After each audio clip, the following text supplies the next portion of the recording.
Monsieur le Président, Excellences, Mesdames et Messieurs, je voudrais m'associer aux orateurs précédents pour féliciter M. Vuk Jeremić pour son élection en tant que président de la 67e session de l'Assemblée générale. Je tiens également à adresser nos remerciements au président sortant, M. Nasser Abdelaziz Al-Nasser. Cette session de l'Assemblée générale est une occasion exceptionnelle de rassembler les États membres des Nations unies afin d'examiner les défis auxquels fait face l'humanité et à réunir leurs efforts pour relever de manière efficace et à réaliser les objectifs accordés au niveau international. Nous savons tous que lorsque les décisions sont fondées sur la compréhension et l'accord commun, leur mise en œuvre et leur succès sont plus assurés. L'Arménie continue d'être engagée en faveur du renforcement des capacités institutionnelles de l'Organisation des Nations Unies. Elle soutient le processus de réforme des Nations Unies. Elle est prête à y apporter sa contribution. Nous pensons que la réforme est une opportunité pour renforcer le rôle des Nations Unies pour la résolution des problèmes majeurs auxquels fait face notre monde et d'accomplir les objectifs du millénaire pour le développement et du développement durable. Nous saluons que l'ordre du jour de la 67e session de l'Assemblée générale, qui englobe les questions les plus pressantes concernant notre responsabilité conjointe pour le maintien de la paix et de la sécurité, propose de mettre l'accent sur le règlement des différends par des moyens pacifiques. Dans ce contexte, nous considérons les objectifs du désarmement et de la maîtrise des armements comme des éléments majeurs des systèmes de sécurité mondiale et régionale. Nous devons aussi assumer la responsabilité de travailler ensemble pour contrer les menaces militaristes. Il y a quelques jours, la première forum de haut niveau sur la culture de la paix, organisé dans le cadre des Nations Unies, a souligné la nécessité de promouvoir la tolérance et de renforcer la compréhension et le respect mutuel. Malheureusement, aujourd'hui encore, la haine et l'intolérance continuent de se propager dans certaines parties du monde. Et nous devons encore explorer les causes et les racines de cette situation. Nous devons avoir le courage de poser ouvertement des questions difficiles sur ces raisons et de faire face parfois à des réponses douloureuses. Mr. President, regrettably, we have witnessed intolerance and hatred in our part of the world too. Year after year, Armenia has been raising these concerns from this podium over the militaristic rhetoric, blatant violation of international commitments, and anti-Armenian hysteria being instilled into the Azerbaijani society from the highest levels of its leadership. Many international organizations on human rights alerted about the flagrant cases of xenophobia and racism, intolerance, and violations of human rights in Azerbaijan, alerted on the policy of hatred against Armenians. What is the Azerbaijani response? It is not only ignoring the expectations of the international community, but is constantly making new steps going against the values of civilized world. The latest such case is the Azeri government's release and glorification of the murderer Safarov, who had slaughtered with an axe an Armenian officer in his sleep during a NATO program in Budapest, simply because he was an Armenian. The Azerbaijani leadership made him a symbol of national pride and an example to follow by youth. The world reaction was unanimous and very clear in condemning what was done by Baku. Azerbaijan expresses bewilderment on the stance of the international community. And what did they expect? That the international community would applaud the glorification of a heinous murderer? Azerbaijani leadership is continuing to pretend that this act corresponds to not only to the Azerbaijani constitution and legislation, but also to the norms and principles of international law. The respective European Convention. The leadership of this country is claiming that what was done is just very good. It is very sad that the constitution and the legislation of any country could allow the heroization of a murderer and salary payment for the years passed in prison for brutal criminal. The Council of Europe Commissioner of Human Rights warned that to glorify and reward such a person flies in the face of all accepted standards for human rights protection and rule of law. The European Parliament President and the Parliamentary Assembly of the Council of Europe President alerted about the abuse of the European legal instrument. The United Nations High Commissioner for Human Rights said that ethnically motivated hate crimes of this gravity should be deplored and properly punished, not publicly glorified. It is very clear that there are different perceptions about international legal principles and laws, different perceptions in Azerbaijan and the rest of the world about what is good and what is bad.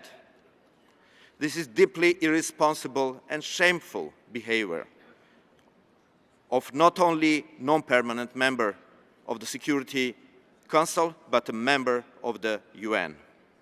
It is clear that the international community should not tolerate the attempts of the Azerbaijani leadership to adjust the international law to their own racist ideology. Having a rich internal experience in corruption, Baku is attempting to transfer it to interstate relations, exploiting it as a tool to impose its own misperceptions on others. The international community could not tolerate the attempts of Azerbaijan to replace the rule of law with the rule of oil. Safarov's scandalous affair has seriously undermined the Nagorno-Karabakh negotiation process and endangered the fragile regional security and stability. Azerbaijan poses a threat to the security and stability in the region by its constantly menacing to use force against Nagorno-Karabakh and Armenia, along with unprovoked daily warmongering by its leadership, by not only rejecting the proposals of the three co-chair countries on the consolidation of the ceasefire agreement, on the creation of a mechanism of investigation of incidents on the line of contact, but also by systematic ceasefire violations, not only on the contact line between Nagorno-Karabakh and Azerbaijan, but also by provocations on the border with Armenia, by ceaseless acts of vandalism towards the Armenian historical and cultural heritage. While Armenia, together with the international mediators, is exerting efforts around the table of negotiations, Azerbaijan is multiplying its military budget, increasing it more than 20-fold during the last few years, and boasting about it. While Armenia and the international community are calling for the withdrawal of snipers from the line of contact, Azerbaijani leaders are rejecting it and opening sniper schools for the youth.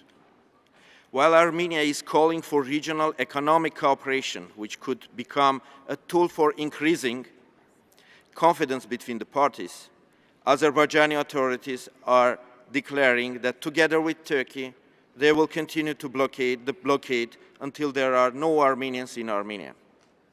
Armenia and the international community are speaking in one language regarding the Nagorno-Karabakh issue. The documents on the settlement of the Nagorno-Karabakh conflict adopted in the framework of the OSCE Astana Summit and ministerial conferences of Helsinki, Athens, Almaty, Vilnius, the statements of presidents of the co-chair countries in the frameworks of the G8 summits in L'Aquila, Muskoka, Deauville, and during the G20 summit in Los Cabos are proofs of that. Armenia's position is in line with these documents, is in line with the position of the international community to go for the settlement on this basis. Despite the intensive efforts of the three co-chair countries, it has been impossible to reach a breakthrough because the Azerbaijani side rejected one after another, all proposals presented by mediators. Regardless of Azerbaijan's destructive stance, Armenia will continue to exert efforts towards the settlement of the Karabakh issue exclusively through peaceful means and on the basis of the purposes, principles, and norms reflected in the UN Charter and the international law. Mr. President, as many speakers, I should also express our concerns about the developments and worsening of the humanitarian situation in Syria, which directly affects also the large Armenian community in this country. This community was formed mainly by the survivors of the Armenian genocide in the Ottoman Empire in the beginning of the 20th century. Today, they are struggling for life as many Syrian citizens. Armenia is continuing to receive refugees from Syria that are full of worries about the escalation of violence in this country. It is impossible to reach a durable settlement without the cessation of hostilities by all parties and without an inclusive political dialogue taking into account the interests of all Syrians. Mr. President, the United Nations next year will mark the 65th anniversary of the Convention on the Prevention and Punishment of the Crime of Genocide. That anniversary will become an important landmark to make it a more effective instrument in combating the crimes of genocide. The denial of genocide and impunity pave way for the repetition of new crimes against humanity. As descendants of the nation that survived the horrors of the first genocide of the 20th century, we are convinced that independent of any kind of consideration, the international community should stand together in the recognition and strong condemnation of genocides to be able to prevent them. It is due to the absence of this unanimity that humanity witnesses new attempts of crimes against humanity. Our strong conviction is that we should keep this issue high on our common agenda. We should recommit ourselves to a world where the crime of genocide would never occur again. Mr. President, Armenia shares its part of our common responsibility to support the United Nations as the stage of dialogue, multilateralism, and collective action to address the multiple challenges of today's world. Thank you.